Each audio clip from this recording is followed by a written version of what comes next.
আজকে আমাদের থোড়ের ডালনা রান্না হচ্ছে, তার রেসিপি শেয়ার করছি। প্রথমে থোড়টাকে কুচি কুচি করে কেটে একটু নুন দিয়ে চটকে নেওয়া হচ্ছে, তারপর দেখতে থাকুন। এরকমভাবে ঠিক চটকানো হচ্ছে, দেখে নিন, একদম নরম হয়ে যাবে জল বেরিয়ে।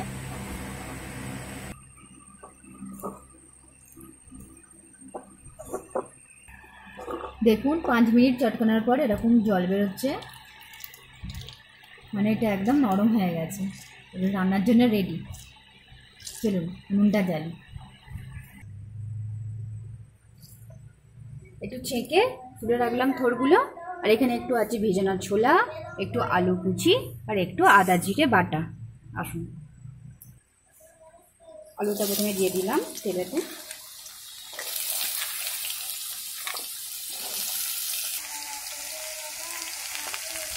আলুটা ভাজা হয়ে গেছে, এবারে আদা জিরেটা এর মধ্যে দিয়ে দেবো ভাজার জন্য। একটু ভাজা হলে হালকা হলুদ দেবো,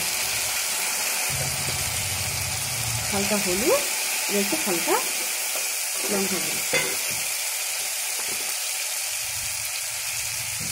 অল্প করে।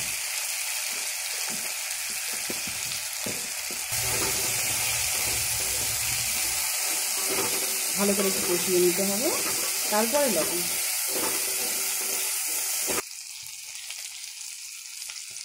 একটু লবণ দিয়ে দিলাম পরিমাণ মতো।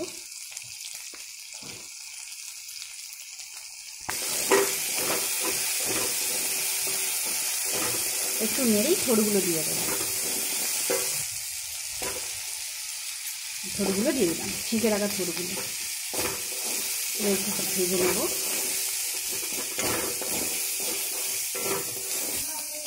দিয়ে দিলাম ভিজানো ছোলা,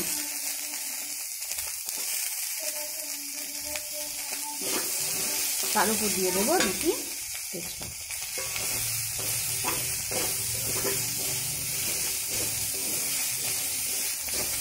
এবার ঢেলে দিলাম জল, ঢাকা দিয়ে রেখে দেবো কিছুক্ষণ, 10 মিনিট পরে আছে।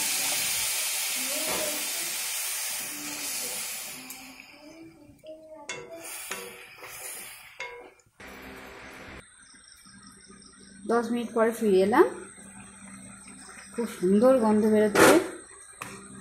স্বাদ মতো চিনি দিয়ে দেবো, থোড়ের ডালনায় একটু চিনি না দিলে হয় না। এবার একটু নাড়িয়ে বাস রেডি, নামিয়ে নেব, তারপরেই সার্ভ।